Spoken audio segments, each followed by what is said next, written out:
Hey friends, welcome back to the channel. And in this video, let's talk about the database scaling. So mainly there are two types of how we can scale a database, which is vertical and horizontal. Now vertical scaling refers to adding more resources to our single machine. So basically we'll be adding more RAM, more disk, or more storage, this kind of thing.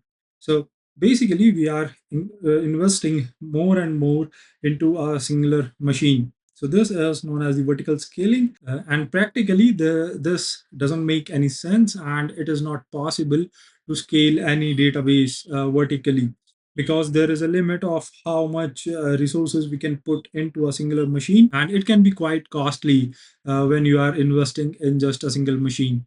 Second, there is going to be a high risk of a single point of failure because if your only machine goes down, your website is going to go down. So for those reasons, we'll be talking about horizontal scaling because this is quite practical application and it is widely used by I think almost all of the companies. So horizontal scaling means that we are adding more and more servers. So think of, rather than having a single machine, we have, let's say, six machines, which will be dividing our data. So for example, you have some kind of data in the range of, let's say, 1 to 60. So what you are going to do is divide this data into these different servers, and these servers are known as the shards.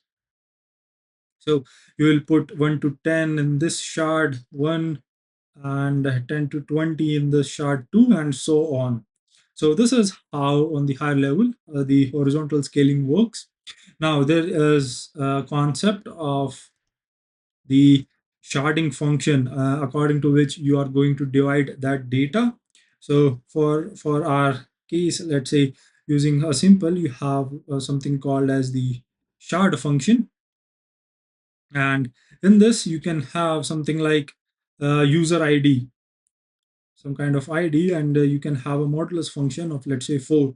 So basically all the data that you have, you are going to divide it into 4 shards by the modulus operation.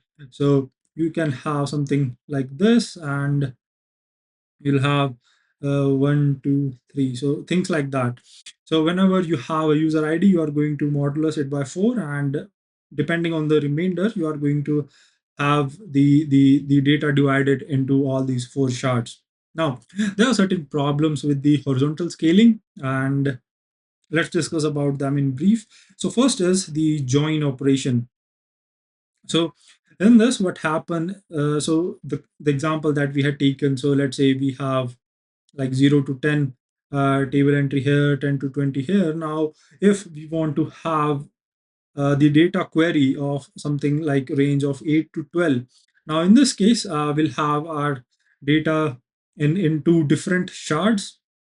So for this, this is a problem, and in this case we need to do something like denormalize of these shards and then query our database for this query range and then get a data. So this is one of the practical problem of sharding. Second is the shard exhaustion. So this happens.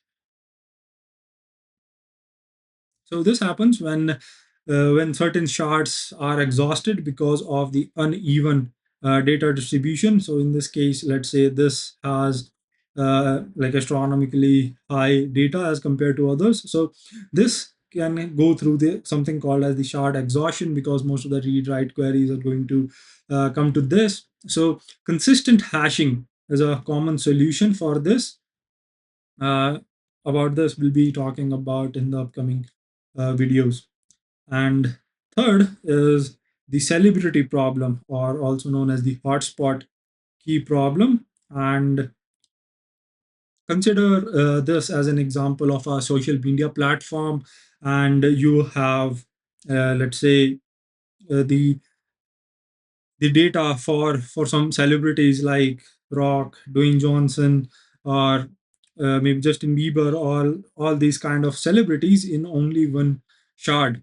So So this is going to cause a kind of overload on this particular shard. So to overcome this problem, what we can have is to divide this into multiple shards in itself. So this is like resharding, or we can have a dedicated shard for each celebrity. So for this celebrity, we can have a certain shard for this.